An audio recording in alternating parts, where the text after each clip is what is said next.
How you doing, guys? This is Tutorial Paul, your mentor here. Just kind of doing another video, kind of going over some things that you may or may not know. This chart shows the TDI and it shows the 50 moving average.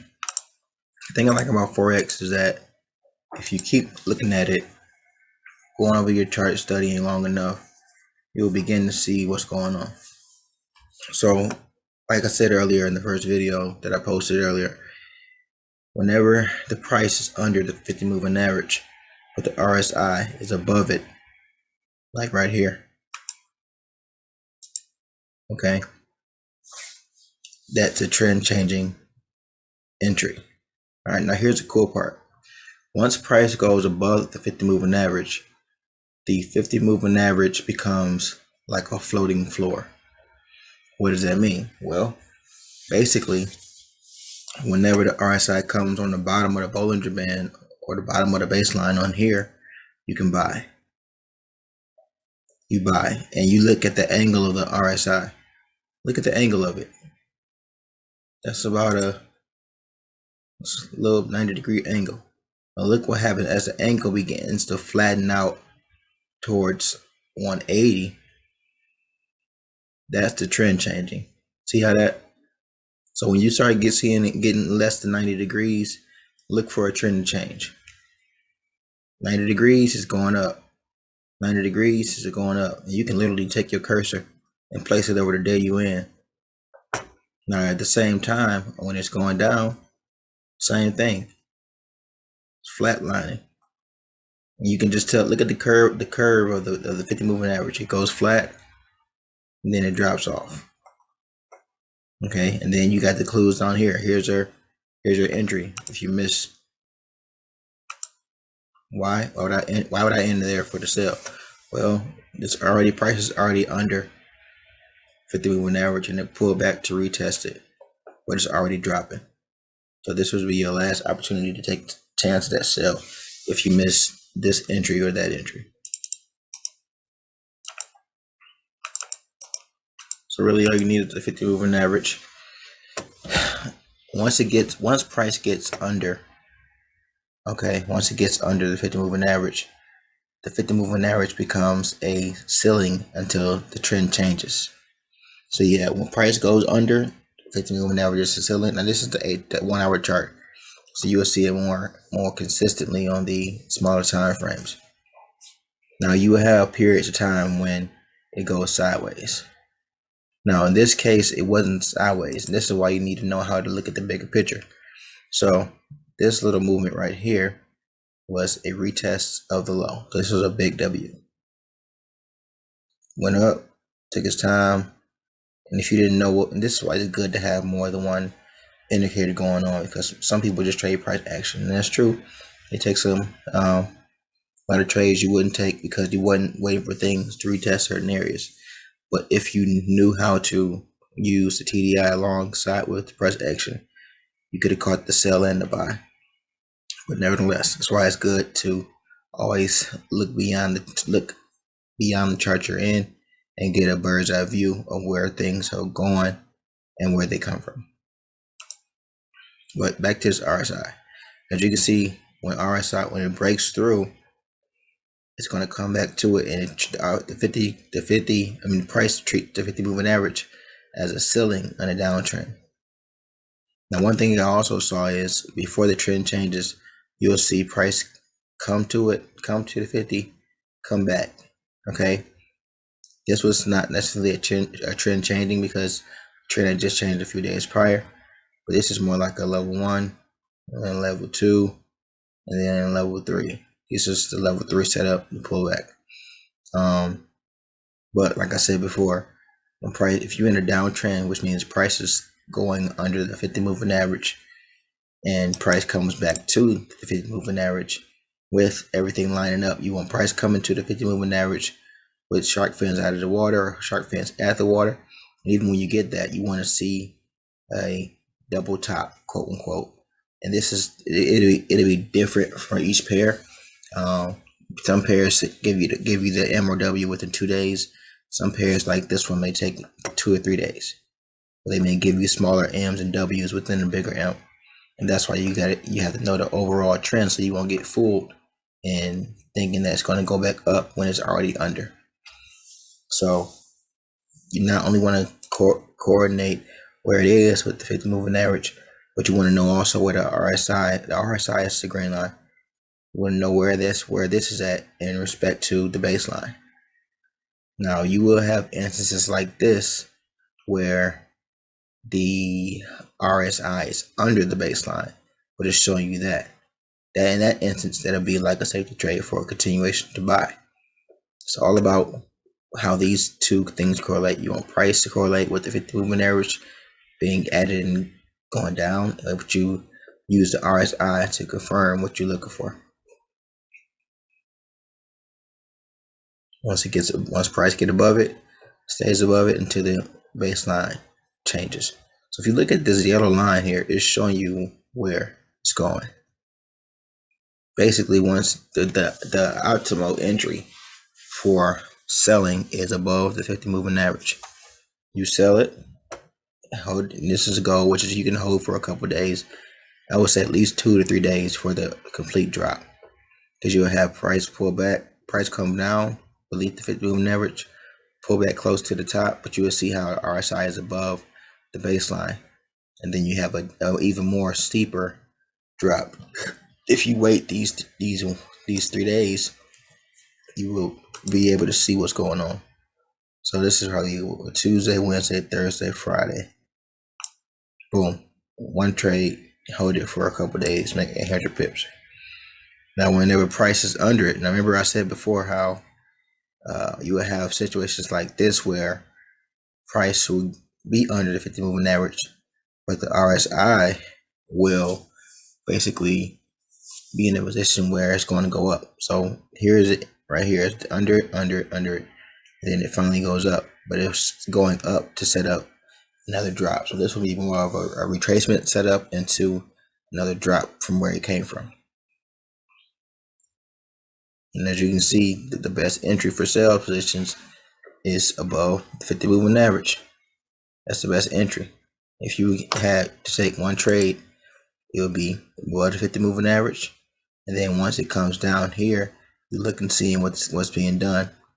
So this is a Friday, and I'm saying that because I know I've been trading this chart for a minute, so I know what day it is. I've been going over and studying it, so I know what day it is.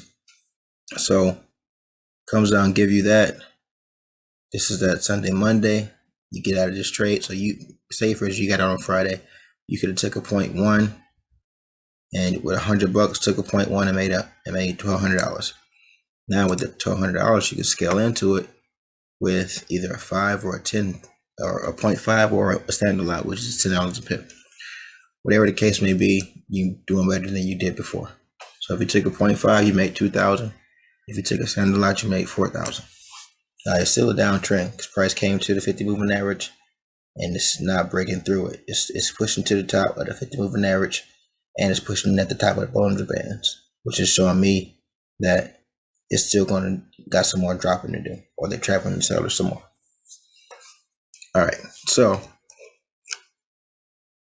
you got the one trade, two trades, and then you can either take a trade here, take a trade there. All right, the thing is, when you don't see a trade, don't force it. We all know that. Yeah, here's an idea of a sideways move for a minute before they continue up. Don't let the sideways movement confuse you as where is it going. If you don't know where it's going, if you see this a bunch of ups and downs, kind of making a moving average, 50 moving average go sideways a little bit, before you take a trade, look and see where it is in respect to this yellow line. So obviously it came from a low point, but say for instance you just saw this, trade across. Whatever trade you take, make sure it's either above or below the 50 moving average, but more so like at this trade here, it's right there, it's beneath it. So if you're not sure, whenever you got a sideways trade, all you have to do is take the high or low of the day, and the higher low of the day is based on where the RSI lines up in respect to the TDI. which is basically the RSI lines up in respect to the Bollinger Bands that are on the TDI. So the RSI is at the high or above the Bollinger Band, then that could be a high today. If it's beneath the Bollinger Band, that can be a lower today. All right, gold is pretty good to work with. Let me see. My old first pair that I used to trade was GJ. Every pair is different, so don't think you can just take the principles and have a across the board method. You have to get to know how you trade. All right, so like this. Here's another example. It was going up for a few weeks, but before it went off, look at the entry. And I know a lot of people are teaching or have taught not to trade the Asian session, and I understand that as a good foundational knowledge. But if you missed this trade, you probably, if you waited to London or New York to catch this trade, you probably would have missed it, and then you would have been trying to figure out why it's not dropping like you wanted to. Well, it had been dropping for a minute. If you go to the bigger time frames, this is where you would have got in at H4 here. This is straight up to the top. Actually, this would have been the one. Just look at the day chart, it's showing you it was due for a major push. Now it's dropping. Look at the baseline. This is your entry for the sell. So if you was in for the buy, when you buying, if you was on the opposite end of this trend before it changed, and you got in at the right time, probably here or here, and you held it for almost 5 weeks, that's 1,700 pips, and then you had to pull back and then a retest at a little higher. This would have been the entry.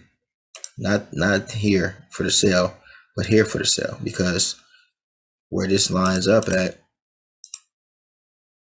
price is above the 50 moving average, but the RSI that correlates with this price at that point is already under a declining baseline.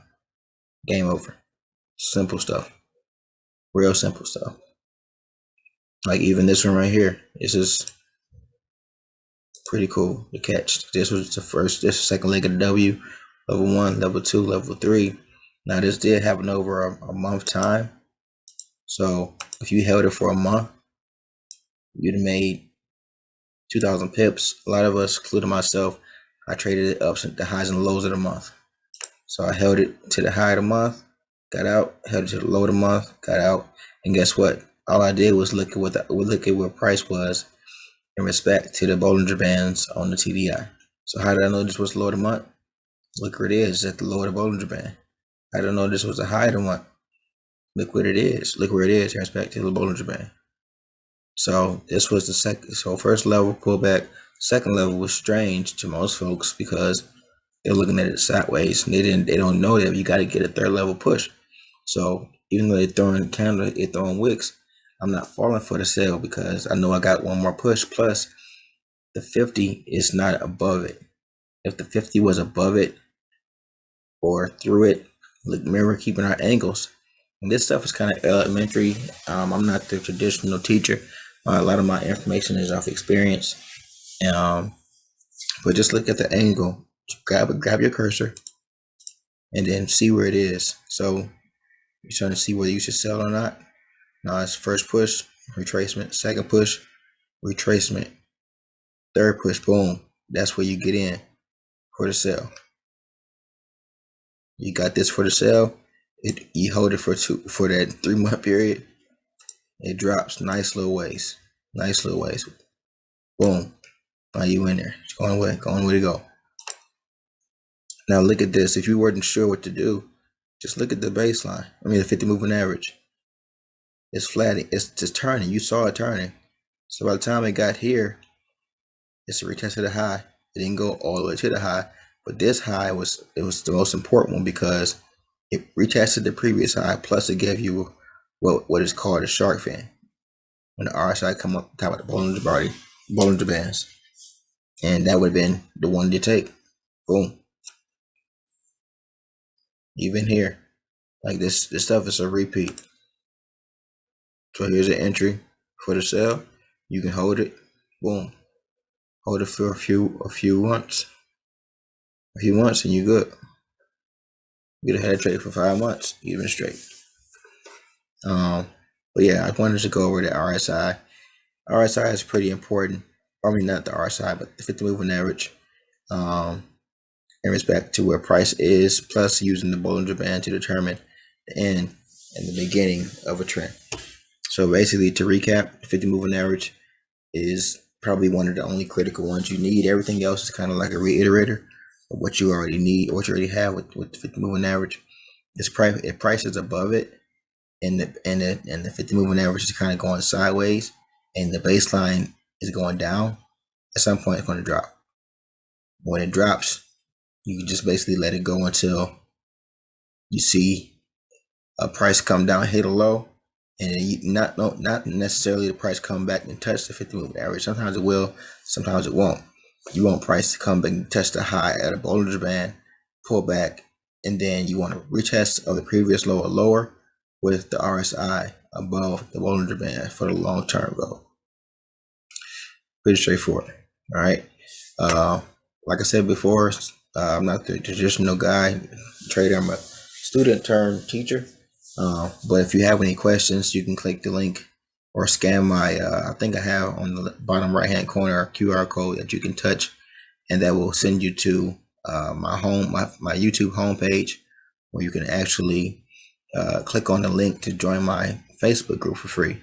On my Facebook group, I have my indicators. And any questions you have, you can post them on there, and I'll gladly answer them. But I'm going to be coming out of a different bag. I'm not the traditional guy, but I think that's what makes me different. And let's see where this goes. I believe a lot of people will be blessed with the information that I have to provide. So let's see what's going on.